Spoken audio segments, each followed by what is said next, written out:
Well, hello, everybody. Welcome to episode 21 of Emma's Pearls. We are so thrilled to have you today and just thrilled to introduce my mom, Gracia Jones, who's going to introduce our special guest today, Buddy Youngreen. And once again, I'm David Denning, and this is Angeline Washburn. And we're just thrilled to have you here today. So, Mom, turn the time over to you. Thank you. I'm thrilled to introduce my dear Buddy. Sometime in 1971, I believe, I received a phone call from a strange voice that said he was Buddy Youngreen, and he was curious about talking to me because he'd learned that I was a member of the LDS Church, and he was looking for descendants of the prophet. Someone told him about me, and so he wanted to know about me. And so then I don't recall hearing from him again until early in 1972 when he called and talked to me about organizing a family reunion for the descendants of Lucy Mack Smith and Joseph Sr. to get together for a gathering that was going to take place in August of that year. And I said I'd be happy to assist all I can, but that I probably wouldn't be able to be there because I was expecting a baby in August of that year, and that would be David. And so we talked, and we went to work on it, gathered as many names as possible, and began to put together a invitation list for all of the descendants that we could collect. So Betty, is there anything you could add to that? Well, I got your name from your cousin in Dow City, Iowa. She told me I really needed to meet Gracia Jones. It wasn't Gracia Jones, it was Gracia Denning then. Yeah. And she showed me histories of Alexander Hale Smith, and she said you had the same lines. And so when I got back to Utah, from the trip east on that occasion is when I called you. My heart sank when I found out you had a baby due about the same time the first gathering of the family was going to be, and I could tell you were sad about it too, but you volunteered to help any way you could, and we got together at that point. But I was so happy Garcia turned out to be Gracia. That was Me too. very nice thing. It was probably better that she found that out too. So, Buddy, what got you into seeking out the Joseph Smith family? Well, I have no memory exactly of the premortal existence. I'm sure it started there. But in 1958, I joined the LDS Church while I was in junior college in Southern California. I was attending El Camino College, and I had several friends that were LDS going to the same college. It was the area where my high school graduates and the neighboring high schools all went. If you didn't have any other particular university or college you were going to. So I went to El Camino. My major was theater arts, and I discovered my drama teacher was LDS.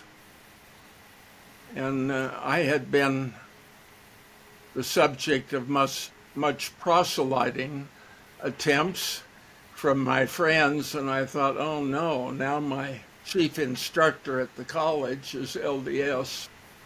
But he turned out to be one of my best friends. And someone said, if you enjoy him so much in the theater where you're taking his classes, why don't you come across the street and attend some of his institute classes? So I did. And I enjoyed his institute classes. He was a marvelous teacher. And there were many times he really inspired me with the way he presented church-related material. And I can remember one afternoon I said, Mr. Ferguson, I would sure enjoy talking to you in depth sometime about some of these things you brought up during the lessons in class at the Institute here. He put his arm on my shoulder. He said, how about right now? So we sat down, talked for several hours. And when we got out of the area we were in discussing church-related situations and possibilities, it was a beautiful sunset.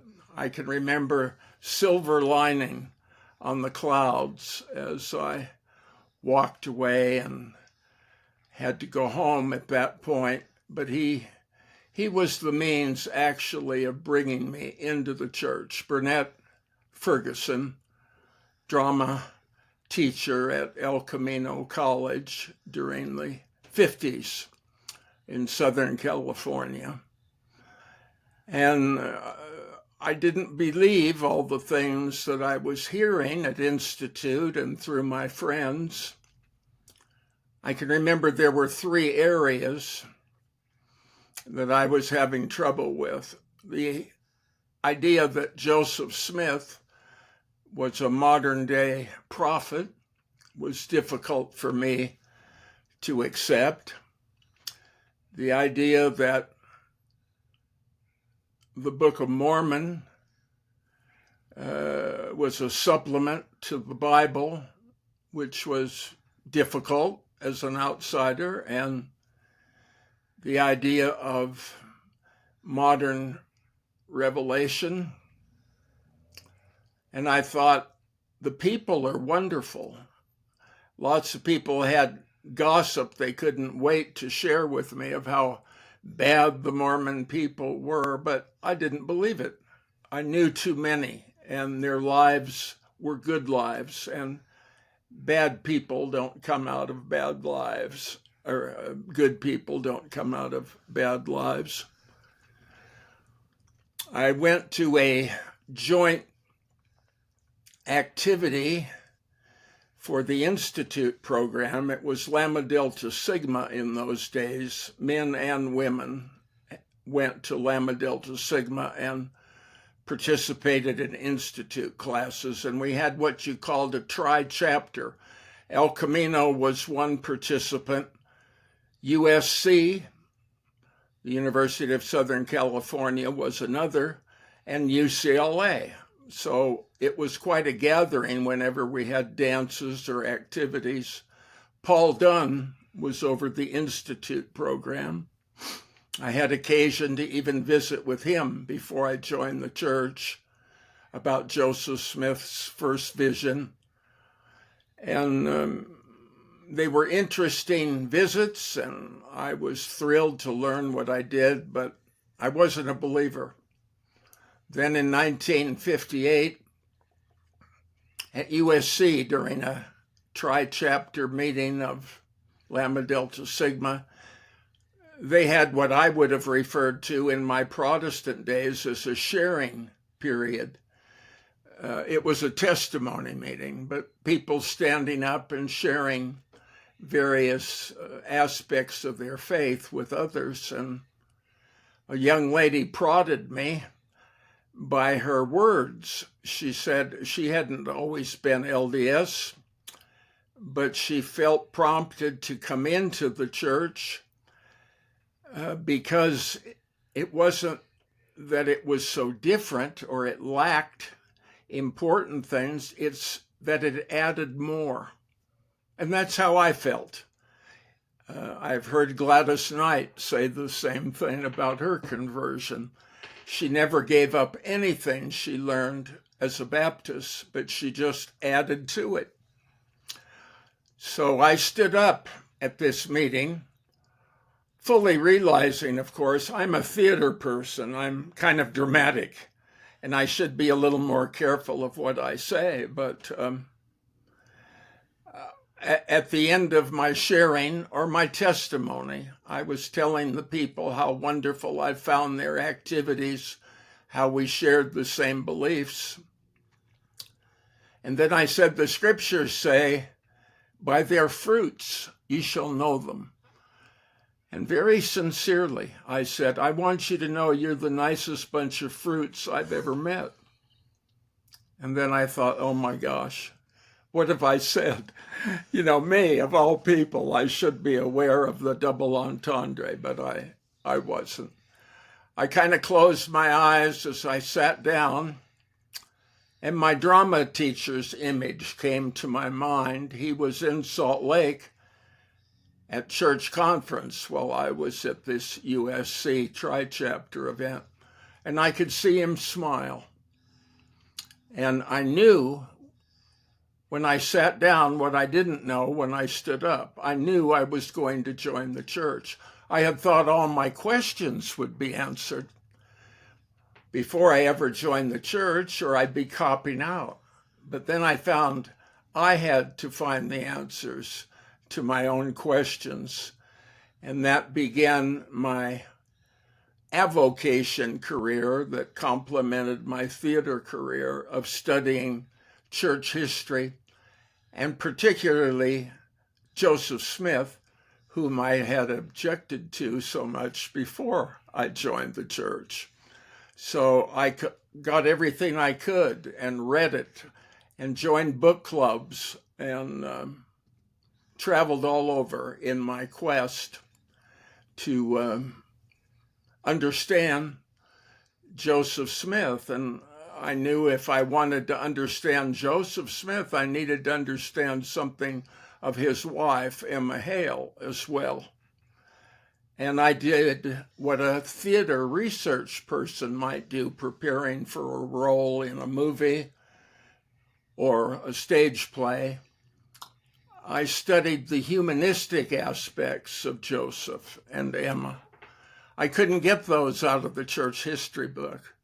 I knew if I wanted to find things out about the family, then I needed to reach members of the family. And all in all, when I totaled it up, I had interviewed within a few years about 300 descendants of Joseph and Emma Smith in 16 different Western states. And among my favorites that I interviewed and enjoyed talking to was dear, sweet Sister Gracia here. I drove up to Montana to meet her, and we spent valuable time together, and she introduced me to her mother and her aunt and some of her cousins up there. And that's what triggered my interest, trying to learn the human things about Joseph Smith, but they aren't in the books. And for the most part, some of the family knew some things, but mostly the family didn't know anything. And I found myself in the position of being a teacher and sharing things with the family that I had discovered about the family. And the involvement just kept rolling. It kept going in various directions.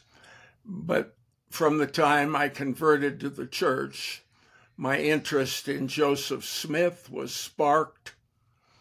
And as I taught school later at the Pasadena Playhouse in Southern California, as I started the Sundance Theater back in Utah and worked for Robert Redford, I started doing Mormon-related productions.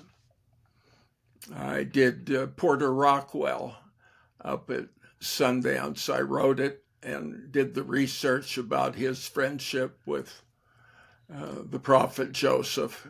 And one thing would just lead to another.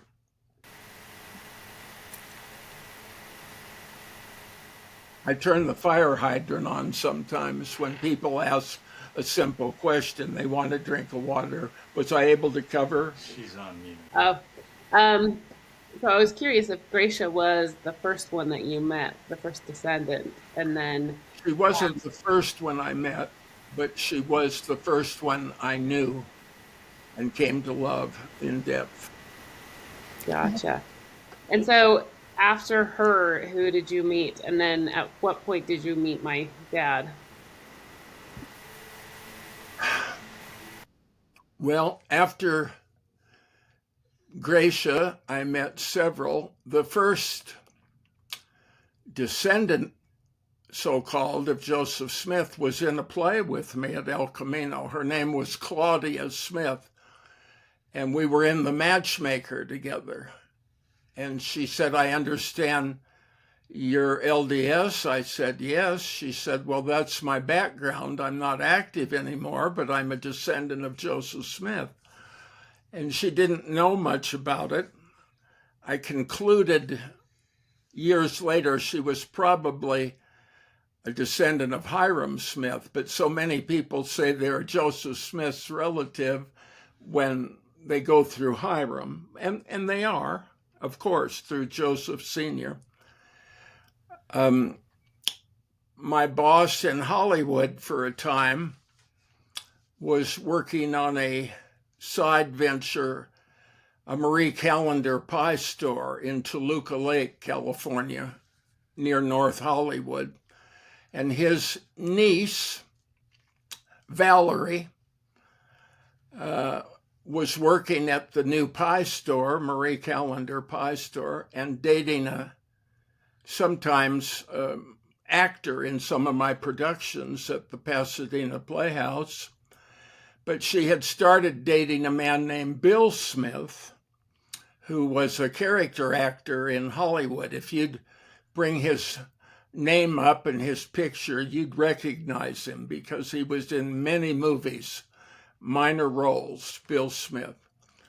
And he told me on the telephone that if I really wanted to learn humanistic things about the prophet Joseph, I should get in touch with his aunt, LeJune Griffin. And she lived in Dow City, Iowa. I didn't know where Dow City, Iowa was, but I said, I think I can find it. And I did. And that's what put me on the trail to Gracia. But I'd meet 4 people that would lead me to 8, that would lead me to 16, that would lead me to 32. And it kept going until I had met about 300. One of the main people I met was an elder sister in San Clemente, California, a member of the Reorganized Church. Her name was Erlita Inslee. And Erlita Inslee was a granddaughter of Alexander Hale Smith. Do I have that right, Gracia? And she, of course, introduced me to her daughter, Ruth Dirk, who had a little mimeograph typing service in Eagle Rock, which was next to the Pasadena Playhouse. And I discovered there were a lot of things I needed typing, so I'd take those assignments to this Ruth Dirk, Erlita's daughter. And she was a character. She was so much fun to visit with, and she had me meet her daughter, Pat Gattaker, who also lived in San Clemente. And they led me to other family members that lived in the area. I got so busy gathering the research that I put writing a play or writing a movie script or a book on a back burner because it was so fun to meet the family and travel around. And it didn't take long, 300.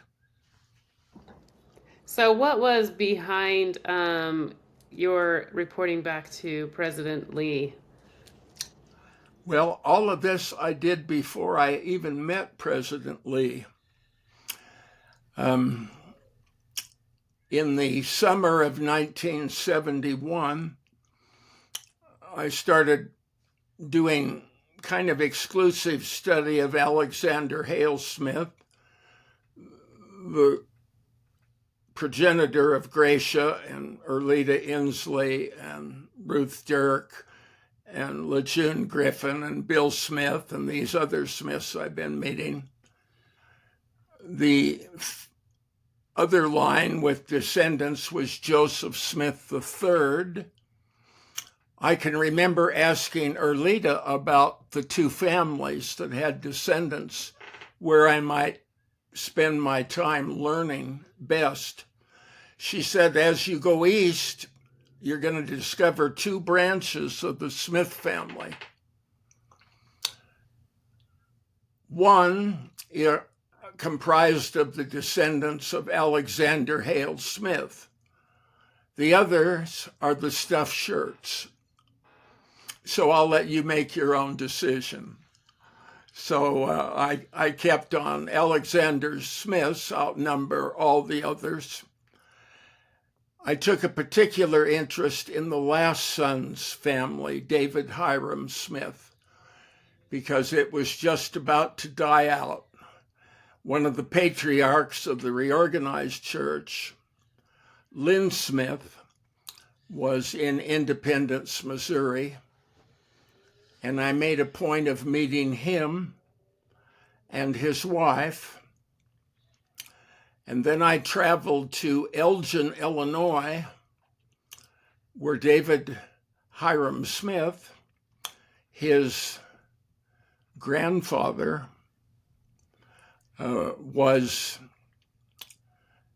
committed by his brother Joseph III, having what they analyzed in 1875 or thereabouts as brain fever. They didn't know what it was. It appears from modern studies what David Hiram really had was not insanity. He was afflicted with hypoglycemia.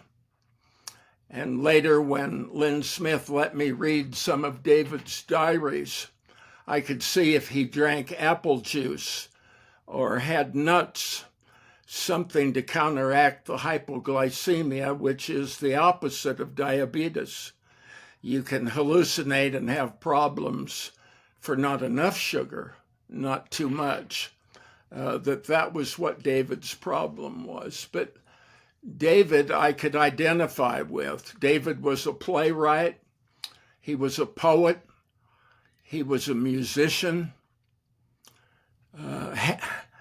Almost, it seemed, half of the hymns that the reorganized church family used to love to sing were David Smith's compositions. And he was referred to as the sweet singer in Israel. He was brought into the reorganized church through the tutelage of his brother, Joseph III.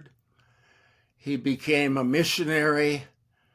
He became a counselor in the first presidency of that organization when he started having problems with his health, and it ended up in him being committed at Plano, Illinois, to the asylum for the insane in Elgin. Elgin is just outside of Chicago, where I was born and had relatives, so I planned a corresponding trip when I met Lynn Smith to go to Elgin. They had the same buildings. And I had photographs of David Hiram on the large campus there, and I found those old buildings and had pictures taken of me at the same place. And on my return trip home, I stopped and shared a lot of this information with Lynn Smith, and I met his wife. And they took me to dinner in Independence, Missouri.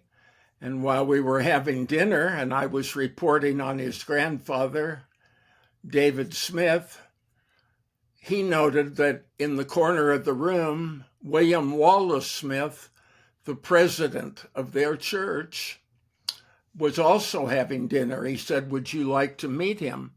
I said, "Oh, I surely would." And so he took me over to President Smith's table, and President Smith very politely got up, and he kept getting up. And I said, "My goodness, how tall are you?" And he said, "I'm 5 feet 18. It helped me remember through the years just how tall he was. He was very kind. He was very nice. I spent a lot more time that summer visiting other Smith descendants, even those in the Church of Christ, in addition to our church and the reorganized church. There was the Church of Christ that had Smith family members, and some of Gracia's cousins were in that church, as well as Erlita Inslee's family and cousins. I found out Ruth Dirk and Erlita had membership in both churches, the Community of Christ and the Reorganized Church, but they hadn't made our church a priority yet. So it was fun meeting them. And when I got home from this wonderful trip, I was visiting one of my former English teachers at BYU, Clinton F. Larson. He was head of the creative writing program at BYU, and he was poet laureate, mind you, of BYU. And he was wonderful to me, always took extra time. He wrote a couple plays while I was a student at BYU that I produced, and we had a good relationship. And I was telling him about all these wonderful Smiths I had just met, going to Elgin, Illinois, coming back through Nauvoo and Independence, Missouri. And he said, after a little thought, he said, "Well, buddy, if you're so intrigued with the family of the prophet Joseph, why don't you produce a family reunion like you do with your drama productions? Bring the descendants of Joseph and Hiram and Samuel together under the umbrella of the Joseph Smith Sr. family, because that's how they're all related to one another." And I could hear all the little bells going off in my head. I knew that it was the right thing to do. But I had to proceed carefully. And so as I selected a date when might be good to produce such a drama and where, that's what you do when you do a play. You come up with a date and a location, and you get your casting done and get the scripts and get the publicity. I started that process. And I met presidents of smaller little Smith reunion groups, a couple of Samuel Harrison Smith family groups that were very interested in such a reunion. I met Josephine Ebling in Independence, Missouri, that always hosted the Joseph Jr. reunions in Independence in connection with their world conferences. And I met several of Joseph F. Smith, Hiram Smith's family, that would gather during Joseph F. Smith's birthday every November. And I was getting a feeling for how they all felt about a Smith reunion, and it was all positive. So I was going full force. And then it dawned on me that if I now was going to stage this reunion, had a date in mind and a place, it seemed natural to return to Nauvoo, for a reunion because that's where the family had divided 126 years earlier. And most of the property, of course, in Nauvoo was owned by our church, but some significant buildings were owned by the RLDS church. And I thought, I better ask someone in the church, or at least tell them that we're going to have this family reunion, because I was well on my way to getting it done at that point. I had met Joseph Fielding Smith many years earlier. Well, not many, but to me in that day and age, it was many. It was 6 or 7 years earlier. And he scared me. He was gruff and he was abrupt. And I said, well, who's the first counselor? And they said, President Harold B. Lee is the first counselor. So I decided I would go see him. I did not understand all the protocols. I'm still a recent convert in the church. In those days, church security wasn't really established. So I just went up to 47 East South Temple and went to the desk clerk. His name was Harper Stoneman. And I said, I would like to see President Harold B. Lee. I was in Levi's, but I had a clean T-shirt on. And the voice on the other end of the phone, Brother Stoneman was talking to in President Lee's office, checked with President Lee, at least, who was ever behind the voice, and President Lee said, well, send him in. So in my Levi's and T-shirt, I went in to see President Harold B. Lee. That was the first time I'd ever met him. I didn't know him. I didn't even have an appointment. But he had me sit down and explain to him what was on my mind. And I told him I felt moved to do something for the prophet Joseph and the patriarch Hiram, who had given their lives for their testimony and had been such a wonderful subject matter duo for me to study and to learn about the early church. And I said, I'm planning to bring together the descendants of Joseph Smith Sr. and Lucy Mack Smith this coming summer of 1972. And I felt I better ask if it's all right to do. I'm planning on using a lot of buildings, church buildings and things in Nauvoo. I said, I don't think we'll have any trouble with the RLDS people using our buildings because we have air conditioning and they don't. And he smiled at that. And he studied me as I was talking. And when I finished, he said, this is wonderful. This is absolutely wonderful. He said, I've been involved in the past and knew of others who wanted somehow to bring these churches together through family or through the bureaucracy, whatever it would take, but it's never worked. And here you come along to stage a family reunion based upon principles you've learned in the theater and being what your name implies, a buddy to so many people. He said, it's tremendous. Marion Romney worked with me the last time, and we tried to get some of the reorganized people to come out here, but it never worked. And so I want to help you. I said, well, we have a need for buildings, if we could use the buildings. He said, that's no problem. He said, you intend to contact the descendants of Joseph Sr. and Lucy Mack.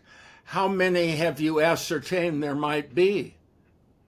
I said, well, probably about 12,000. And he said, well, could you use a little help on your postage? You know, I never thought about finances. I never do. That's why I end up with problems so many times. But I always judge if the project is worthwhile, the ways and means will be supplied. And I said, oh, it would certainly help to have some help with those things. He said, I'm going to assign Mark E. Peterson to work with you. And anything you need to get this reunion rolling, you contact him and he will arrange to have it for you. The other things you may need, I'll take care of myself. You return and see me. So, with Gracia's help and her mother, Lorena, we put together a newspaper about the Smith family and made it kind of an invitation to members of the family. But the first invitation was a legal-sized invitation to everyone from the Joseph Sr. Lucy Mack family to come to a gathering in Nauvoo. We needed dates, and I thought, April 6th would be a good date. That just had a good ring to it. April 6, 1972, a Thursday, Friday, Saturday, and Sunday that involved that first April 6th. And then later, Gracia and her mom helped me. We did a regular newspaper and put little known stories about the Smith family that served to report on one reunion while promoting the next one. And without their help, I'd have been lost. My English teacher always laughed because I was taking, as my last classes at BYU, remedial English and advanced creative writing. I got A's in advanced creative writing, but I only got C's in remedial English. So I was glad to have Gracia and her mama, who's a school teacher, do a lot of editing and proofreading and submitting of stories. So the first invitation to the Smith reunion, I went ahead with Brother Peterson, arranging it to be done on the Deseret Press, and we printed up 12,000 invitations to the first Smith reunion in Nauvoo. I wanted President Lee to have the first copy off the press because he had been such a help. Didn't occur to me that we were getting close to church conference time and he might be busy. I just went back to the church office building, a newer t-shirt, maybe brighter, but still clean Levi's. They called his office and he said, send him back. And so I went back to see President Lee and I gave him this invitation. His wife was in the room with him, Joan. And President Lee said, Joan, this is the young man I've been telling you about.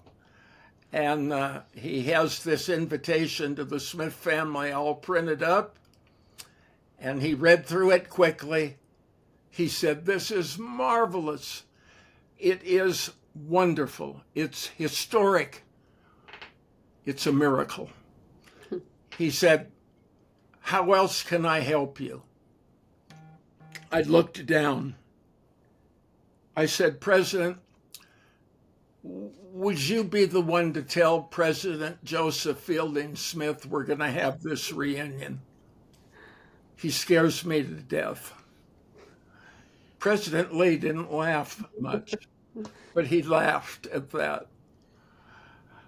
And he said, why, buddy, he said, where do you think your support has come from? Joseph Fielding Smith is the president of this church. I'm the counselor. He approves what's done and not done. When the first presidency all met last month, he approved it. And then somewhat under his breath, he said, of course, he may not remember that today.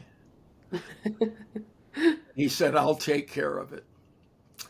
And so on a regular basis from that point on, I got to meeting with President Lee, and he shared many things with me, helped me with everything that was needed. And when you have the president of the church helping you, it's amazing how you don't hear the word that's used by everybody in the church. No, no, no. Somehow, when it came from President Lee, oh, yes, we can do that. How can we help you? He took me in and introduced me to his secretary, one of his secretaries, Michael Watson, who's been a dear friend ever since those early days. And he said, Michael, this young man is Buddy Youngreen. In addition to all the wonderful things you do for us, you are now going to have an added responsibility involving Mr. Youngreen. I said, or he said, Michael did, what's that, President? He said, keep this young man out of trouble. It's been over 50 years. He's still keeping me out of trouble, for which I'm very appreciative.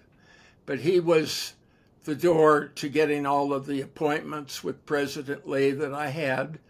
It was July, following the invitation for the Smith family going out to all the family members, that President Smith passed away, and President Lee became president of the church the first part of August, as I remember. And I reported to him at least once a month, twice a month, on things that were happening. I loved it. I got to go into that office all the time. Oh, wow. How old were you then? I can't even remember how old I am now. Let's see, 33. Oh, wow. That was a good age. Other great teachers began doing things at 33, I thought. So maybe I could have some of that goodness rub off on me. After the second reunion, when President Lee was still president, oh, thank you for bringing that up on the screen. I was in Independence, Missouri, in the aftermath of having that reunion there. And I met Emma Bell Kennedy. The aunt. Was she Kennedy? Glenda? Glenda. Thompson, was it? Glenna Henderson? Gracia would know, but it was your father's. Yes, Glenna Henderson. May I interject for a moment, buddy? Sure can. So, I am loving this. This is such a delightful walk down the history of your I hope interaction. I'm getting in the right direction where I should be. I don't think I have ever heard you never go in the right direction, because every direction with you is the correct direction. But I brought up this post of the invitation of the 1972 family reunion, and it was interesting that the three who signed it, it was William Wallace Smith, who represented the Joseph Smith Jr. family, and then Joseph B. Byron, was it Joseph Byron Smith? Yes. Who represented the Samuel family. Yes. And then Willard Richard Smith. Richard Smith, who Willard represented the Hiram Smith family. He but was I want to. Oh, sorry. He was a brother to Joseph Fielding Smith. Okay, so something my mom and I had talked about. It's about dates and the importance of dates and when they have happened. And I was wanting to ask, roughly in 1979, you said you felt that you needed to concentrate exclusively upon the Alexander Smith family. Do you remember what time of year that was in 1971? Well, I had, from the end of the 1960s up until that point that I started my narrative, I was interested in Alexander, and LeJune Griffin, your mom's relative that put me in touch with Garcia, had a typed history of Alexander Hale Smith that she took off the journal History that the Reorganized Church published. So I had something to read and get a lot of details from and follow up on. That's what I did. Yes, that's been printed since, but the forerunner for it was the journal History of the Reorganized Church. And I have some originals of those earmarked for the Smith Library Well, for the future. Your mom keeps reminding me that it would be well accepted. and the reason I asked that question is because in January 1971, the temple work was started for Alexander Hale Smith and his wife Elizabeth.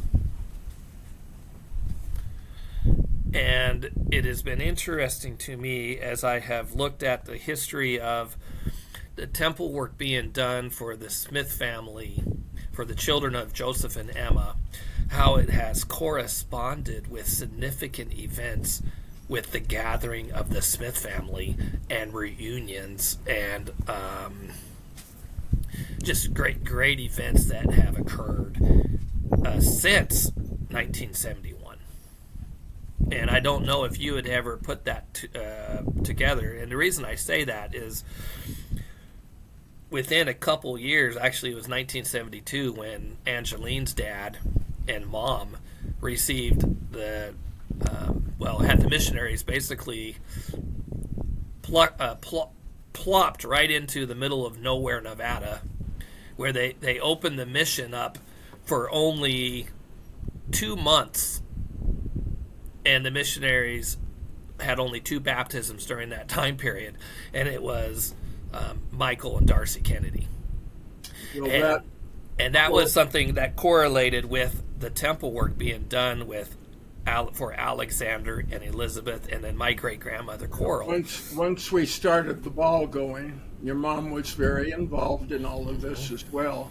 Everything happened at once. Glenna Henderson, an independent, told me that I should look up her nephew who just joined the church. I didn't even know about it till she told me. And I said, "Where is he?" And she said, "He's in Cedar City." So coming from LA up to Salt Lake, which I did many times, I just stopped at Cedar City and woke him up, I think, 10:30, 11. At least he answered the door in 3 a.m. what looked like night clothes. And I told him that President Lee would like to meet him. He wanted to meet all these Smith descendants that I could bring to Salt Lake. And he was somewhat dazed, but we followed through on it later. And Gracia was trying to get genealogy work done prior to this, and her genealogy sheets would be returned. No work is to be done for this family at this time. So I had the opportunity to introduce Gracia prior to the reunion to President Lee. And I remember telling President Lee, "Sir, Gracia has had a dream. And I think it's very significant as it refers to genealogy work of the Smith family. and I was hoping that she could share it with you. I remember he turned in his chair and looked at Gracia and said, "Well, young lady, is this something you can share with me, or is it too sacred?" And she burst into tears and she said, "Well, President, if I can't share it with you, who can I share it with?" And you've probably heard her relate the story of her trying to get the genealogy work done and running into a stone wall. Maybe Gracia should tell us that story real fast. Pardon? Gracia, do you want to tell us the story real fast? Go ahead, Gracia. Yes. Okay. Yes. The reason that I was running into the stone wall was unbeknownst to most everyone else, was that a stamp had been placed on the back of the sheet, of family group sheet, and it said nothing to be done until further revelation is received. And the question was, who should receive this revelation? And my contention with continually asking was, am I the direct descendant in the church? Is there anybody else who can ask for this? And the answer was I was the only one who could answer that. And Joseph Fielding had confirmed that with me. And so, a secretary for the genealogy department had seen this and told me what was happening. So then I knew that I had to clear it through the first presidency. And of course Joseph Fielding Smith was old and not really up to a lot of company. And I was informed that this subject upset him so much that no one wanted to have me discuss it with him. And so then President Lee, when Buddy took me to see President Lee, I was able to share with him what had happened. And I had had a dream in which 3 separate women had come up to me and asked me to please do something for their husband. And I had no idea who they were or who the husband was, anything about it. And I remembered that in this dream, it was just very urgent. And I was sitting in a certain place with a white wall and with a stairway going up. And I didn't know the place, never had seen it. And then I was, the next thing was, I had wondered who those women were and prayed about it and asked, help me know what I should be doing. And out of the blue, I received a book in the mail, and it came from someone I had never heard of and never known and never have known. And it had no return address on it. And it was Ancestry and Posterity of Joseph Smith and Emma Hale. And in that book were the pictures of the 3 women. When I see their pictures, I recognize that they are all 3, one at a time, married to Joseph Smith III, who had adamantly fought against the idea that his father had ever had more than one wife, and plural marriage was absolutely not believed by him or the descendants of the family who had stayed in the Middle West. And so here I am seeing the faces of these women who had been married to Joseph III, asking that something be done for him. And it was his family that was actually blocking the family temple work that needed to be done. We were allowed to do Alexander's, David's, and Frederick's, but we could do nothing for Joseph III. And so, because of the trouble he had stirred up in regard to that subject. And so anyway, when I told President Lee this story, he took it down on tape. And there were other experiences that I'd had, where I'd had a dream of Emma in great sorrow, begging the Lord for something. And I realized that she wanted her children, she wanted her family to have this blessings. She and Joseph had been sealed for time and eternity in 1843 in May. Then in September of 1843, they'd received the fullness of the blessings of the priesthood. And so David Hiram was born in the covenant when he was born after the martyrdom. But all the rest of the family were not in. And so President Lee took all of this information and presented it to President Smith. Then he invited Buddy to bring me back in to see him. And he had the answer.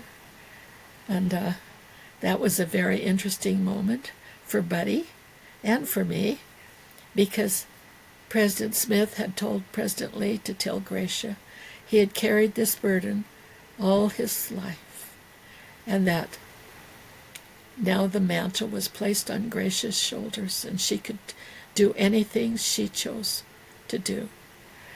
And I felt the burden come upon my shoulders. And I felt at the same time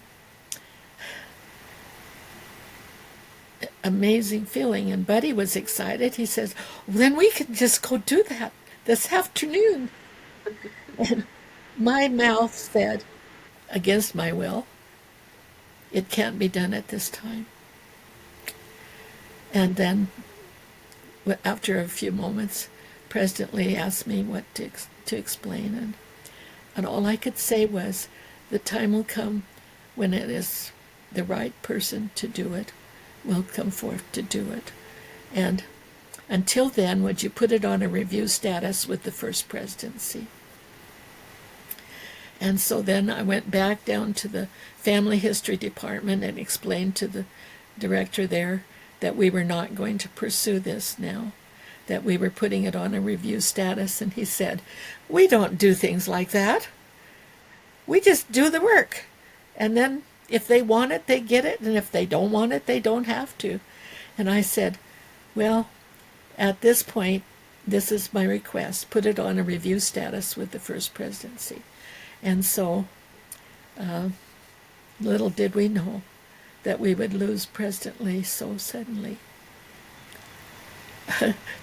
Breaks my heart. But when he passed away, this request came up before President Kimball, Spencer W. Kimball, who had a sign on his desk that said, do it. And he meant do it now, whatever it is. And it was promptly taken care of. And the rest is pretty sacred. I'm not going to discuss it all openly and to the world. But eventually it was taken care of and everything went forward.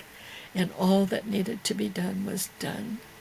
And we had full freedom then by the time your dad came into the church and was all lined up with the computers and the capacity to take care of it. We were able to gather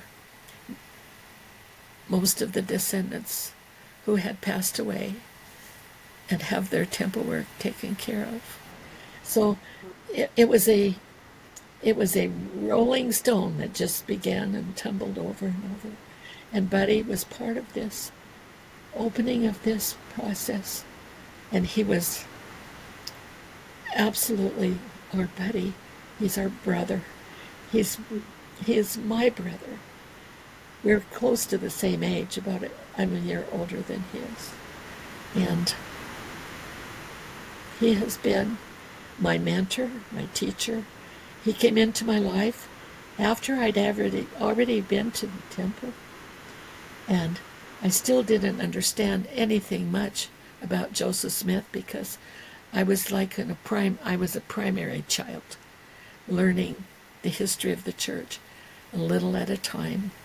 And it wasn't until I met Buddy that I actually was able to come to know Joseph and Emma through his contacts and his research and his wonderful gift of storytelling. And I mean truth-telling with drama. The very best there is to hit your heart. And that's how it did to me. So when he came into my life, he opened up the whole beginning of my genuine studies and to begin to understand what the restoration really is and was. One of the things that I would like to say here is that he helped us understand the difference between restoration and reorganization. Reorganization would have been to take the old and reaffirm it. But Joseph did not reorganize anything. He restored through the power of the angel Moroni and the Holy Ghost and many, many wonderful, wonderful people who sacrificed everything to be his assistants in bringing this gospel down to our present time. So we're in a marvelous, marvelous age, and those promises that were made to Joseph and Emma have come true. She does have her children sealed to her to a great extent. Now down to the point where all the wonderful family that we worked with the reunions, now we have the rule 110 years after they die, their temple work can be done unless we get permission from a direct relative.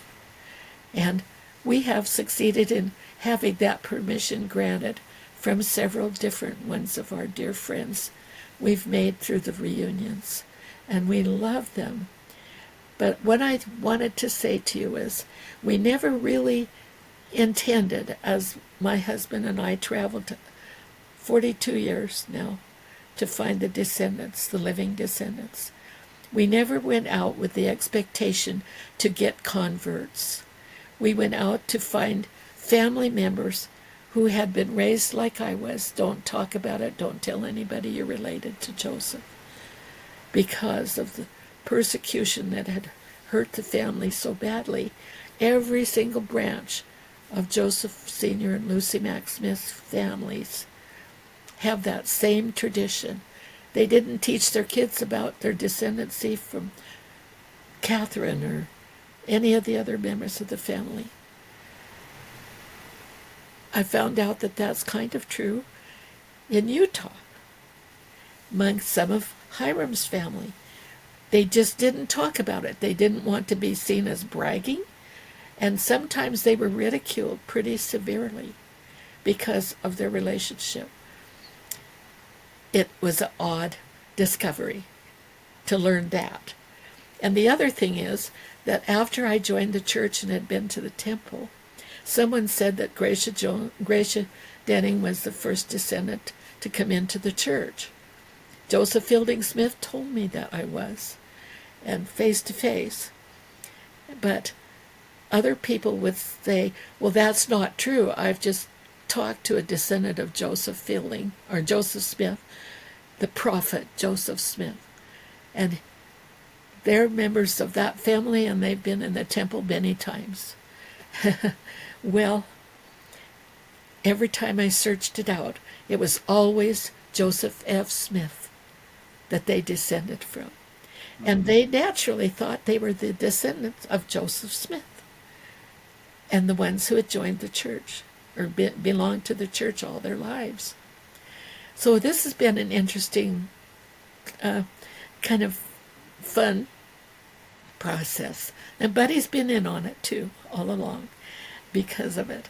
And Michael, your dad, Angeline, he's been wonderful to get so much done, to get digitizing into the computer of all of those records from Mary Audentia Smith Anderson's book, Ancestry and Posterity of Joseph and Emma. So I'm sorry if I talk too long, but I want you to know That was great. these things have unfolded according to a plan, and those whose proper right it was to do this releasing of this work came forward, and President Kimball sat down with me with the information of everything that they had taken care of. And he was concerned that my feelings would be hurt if I received that information by mail. So he waited till I happened to come to Salt Lake and went in to see Mike Watson. And Brother Haycock saw me sitting out in the foyer, and he said, "Stay right there. President Kimball wants to talk to you." So I went in, and he had this husky little voice then that could hardly be above a whisper. And he said to me, "How's everything in Whitefish, Montana?" He pulled up his chair with my knees and his knees touching. And I said, "Fine." It wasn't fine. Everything was a mess in my family at that time. And that was why I was not invited, I'm sure, to come and participate in all the things that they performed. But they did not do anything over.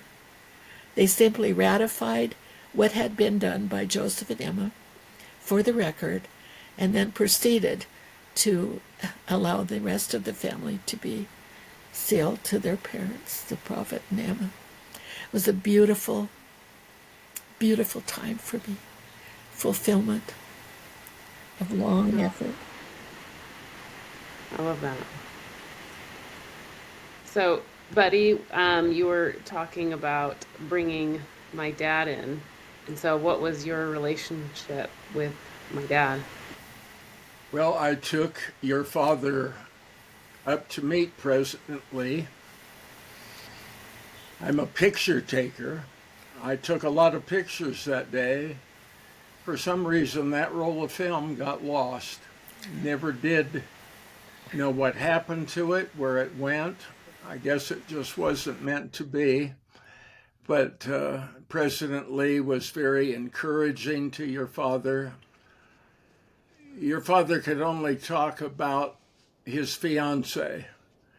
That was uppermost in his mind at the time. Darcy is all he could talk about. I said, I think I've got to take you and Darcy up to Whitefish, Montana, so you can meet your cousins up there. Start with Gracia. She can tutor you a little. We had a trip to Whitefish in my car, and your mom and dad poured Coke down each other's back. And we're beating each other with French fries and things, because after all, they were kids. And they were just about to, start in at Rick's College. But it was a beginning. President Lee was at the beginning. And I have something I wanted to share with you in closing. We've been talking for a while. But I was asked by President Lee's son-in-law, Brent Goat, some time ago to write a chapter in his book, He Changed My Life. And I'm number 45. And I just want to read you these 2 paragraphs and expound on it, why it's important. I think you'll see. On the 23rd of January, 1973, I visited with President Lee. After some conversation, President Lee took a letter from his top desk drawer. He said, "I received this letter not long ago. I'm sure it will be of interest to you." The letter was from President W. Wallace Smith of the Reorganized Church of Jesus Christ of Latter-day Saints. The first part of the letter contained a thank you for President Lee's personalized Christmas card and expressed warm season's greetings to President Lee. It concluded with an invitation to President Lee to meet with him in the future to discuss the development of RLDS-owned historical properties in light of LDS interest in the same properties. When President Lee finished reading the letter, he put it down and looked up at me. "You know, buddy," he said, "it's a marvelous thing that we're beginning to enjoy this kind of communication. This is a breakthrough. The prophet Joseph himself from the spirit world is at work on his family." President Lee stated that the family reunion had made this possible. Sitting back in his chair, he mused aloud.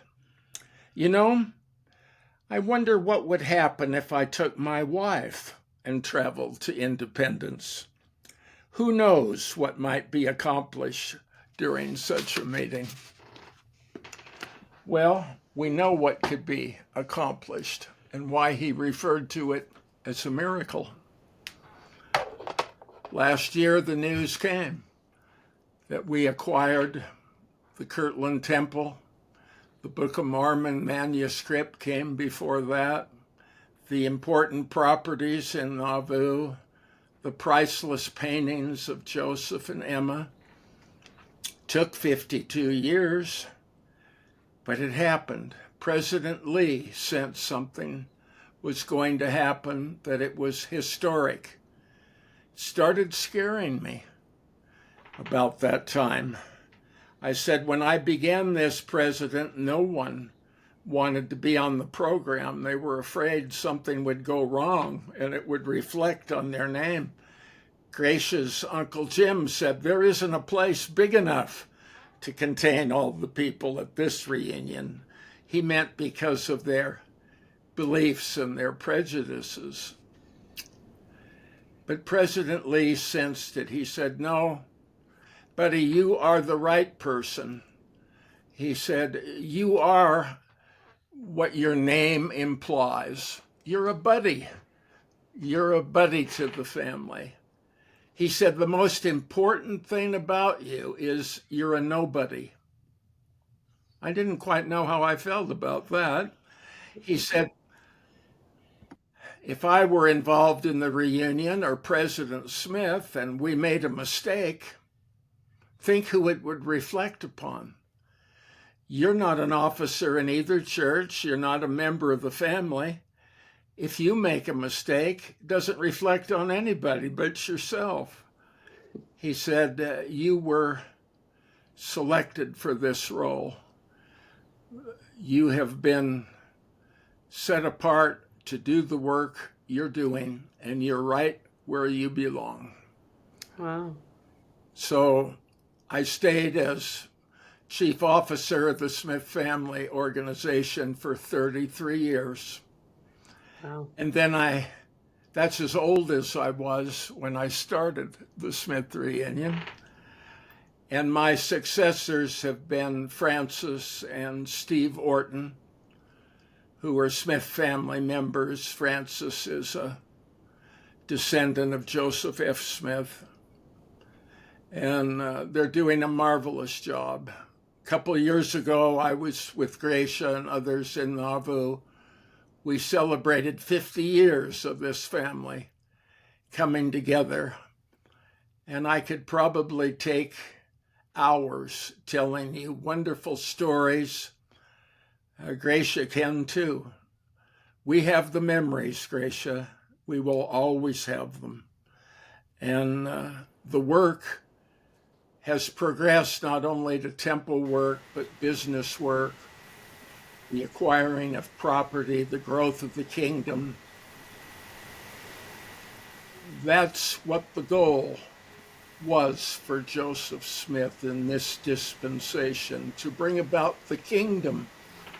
The church, the family, they've all been means to do that. But the kingdom is what the goal is. It's what's achievable in these times, especially where we need divine hope and something to look to that's fulfilling Scripture. We have it with all the things we've all been doing. May I I make love a comment? family. Buddy, don't finish yet because I want to make a comment here. Well, there's one last thing I want to say. Okay. The greatest thing about Joseph Smith was the way he taught. Benjamin Johnson summed it up in what we call the Gibbs Letter, 1918. I think he wrote it, or earlier than that. It was published in 1918. He said Joseph had a way of teaching. Brigham Young said the same thing, bringing heaven down to earth, making it all one. But Benjamin Johnson said he didn't teach us, he didn't instruct us. He said he made us understand. How do you do that? Well, you become one of the superb teachers the world has ever known. You make people understand.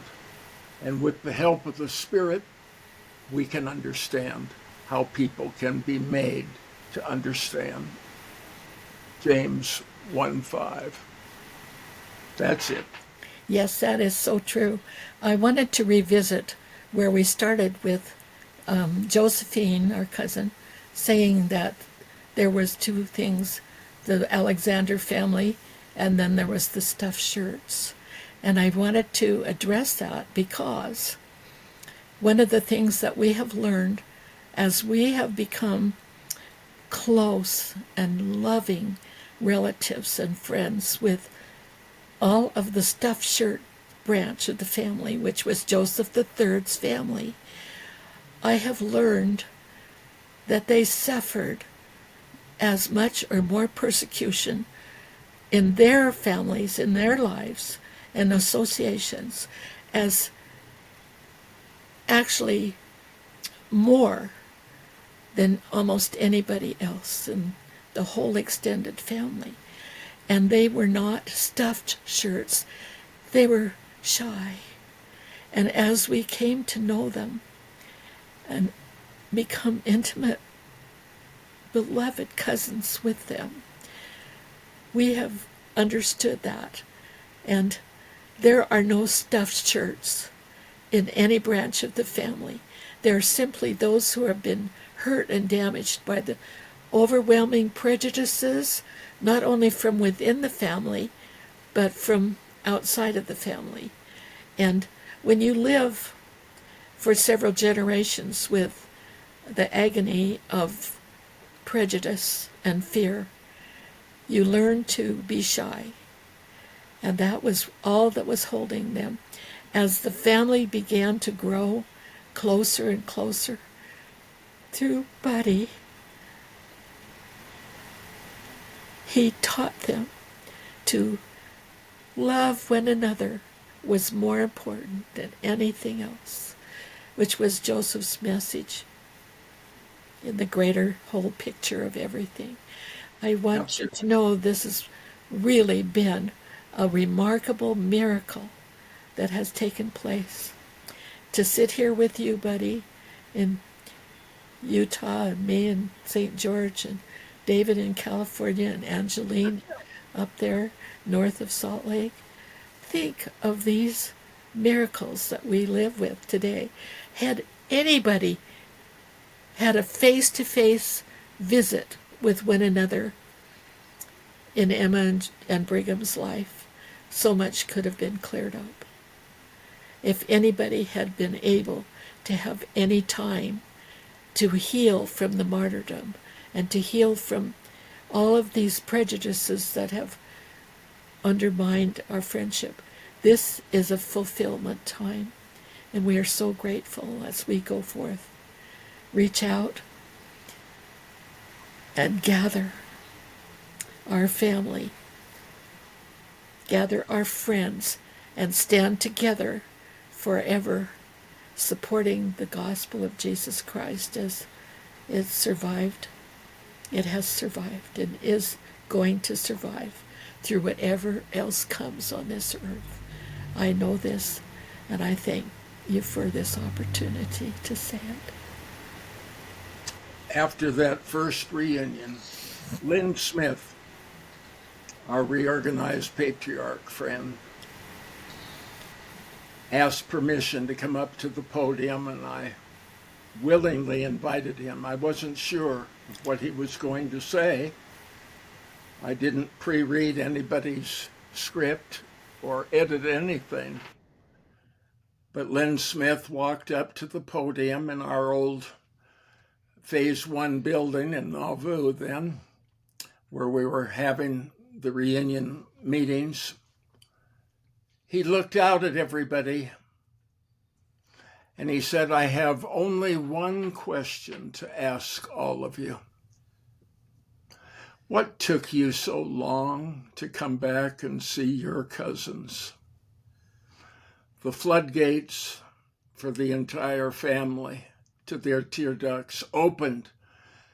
They wept, they cried, they exchanged addresses, the prejudices fell away, and we have been one family ever since that period of time. What a precious, precious ending to that first reunion. Of course, other than the fact that they decided to keep meeting, but the first one, those of us who were there, even you, David, you were happy. You knew it. That's beautiful. Thank you for. And Buddy was adopted into the family in that first reunion. And I'm proud of it. And we're very proud of you. We love you. Thank He was you. very much part of our family, and I loved Always a lot will be. there. You're part of mine too. Thank you for the opportunity. Thank you. Thank you, buddy. Really, I've told you in person.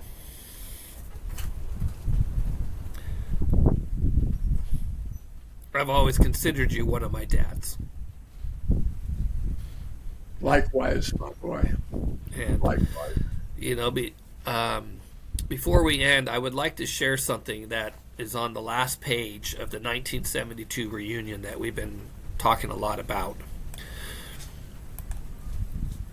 And it's words from Joseph Smith.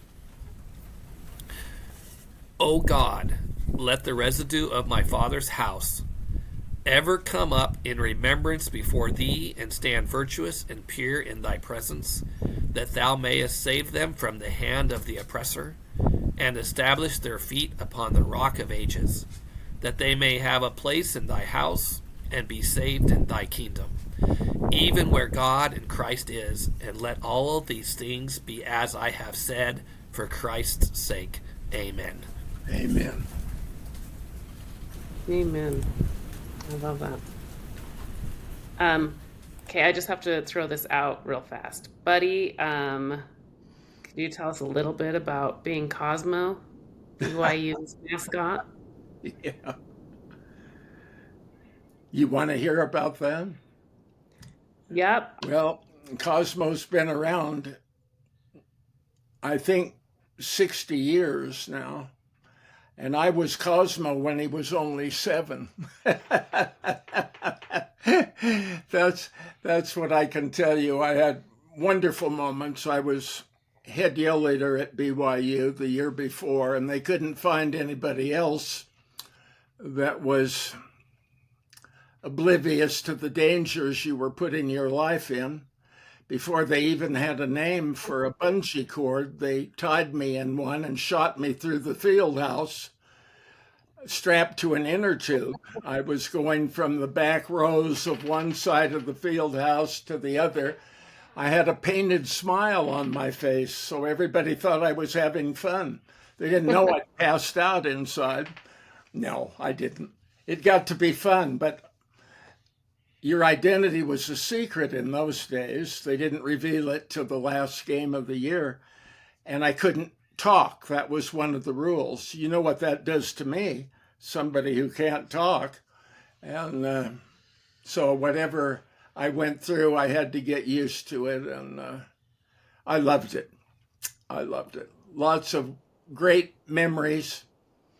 I think one that stands out in my mind, the University of Utah and BYU were bigger rivals in basketball then than football. Football's always been great, but basketball was really well fought. And they had a player when I was Cosmo. They called him Big Billy McGill.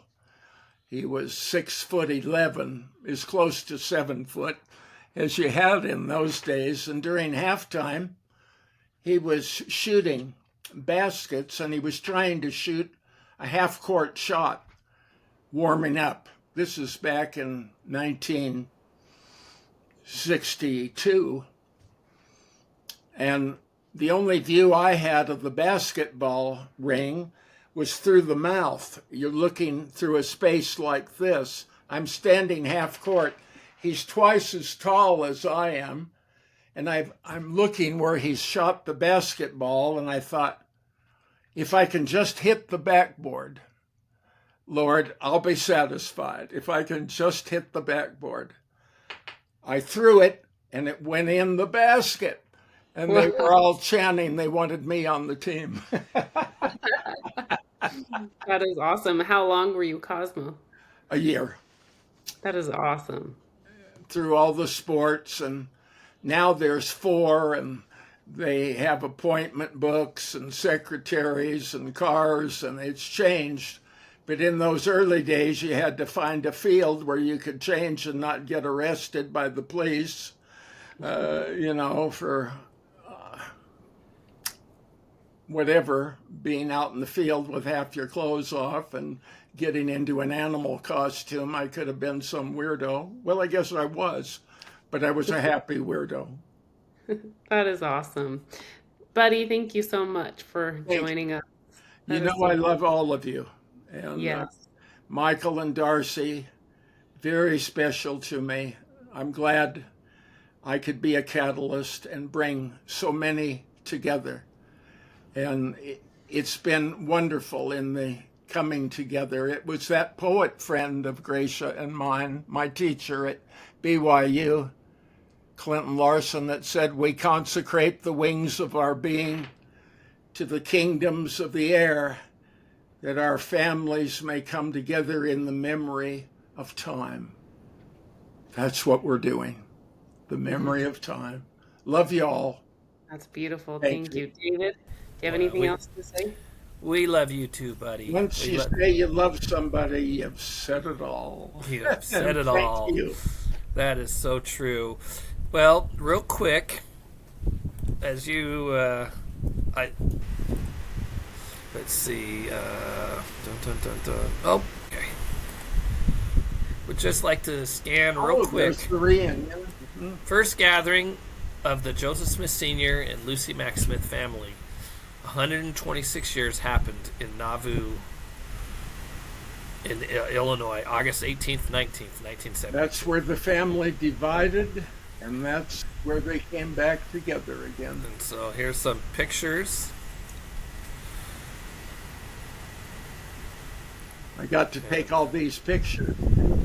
And for our viewers, you can go to josephsmithsenior.org to the reunions, and I think it's the scrapbook, or it's under the reunions tab.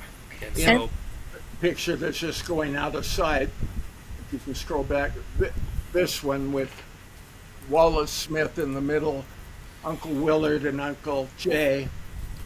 That's grandsons of the prophet Joseph the patriarch Hiram, the first missionary Samuel, and I heard them talking. The three of them, they had never met. Grandchildren of the martyrs had never met one another. Wow. Unbelievable to me. And they said, you know, the last time our fathers got together, the three of them together, was here in Nauvoo in 1860. That's right. We'll have And you, to do that you a little actually, more often. you actually wrote a paper when you were at BYU about that. It's called Sons of the Martyrs. Yes. That was about their fathers. That's right. And then, there's Buddy Youngreen in 1972. Yes, and I wanted to mention that the Samuel Smith family were very much in on those early efforts and were marvelous helpers and fed us and continue to feed us at family reunions. They are the most remarkable, wonderful folks. And we haven't mentioned them much, but I wanted to mention. They were. They're generous, big-hearted, helping. All of the family members have been. First time I met Uncle Willard, I knocked on his door. This little wiry gentleman that looked like President Kimball opened the door. And I he have came him in the over to picture me right and here. He grabbed me by the jowls and he pulled me down and kissed me on the mouth. And he said, now who are you? And I had no idea who I was. It just took me so off guard. But that's how he greeted members of his family. That's how I knew I was accepted. I learned that there would be the kissing Smiths and the other Smiths. I didn't know what the kissing Smiths meant until Uncle Willard initiated me.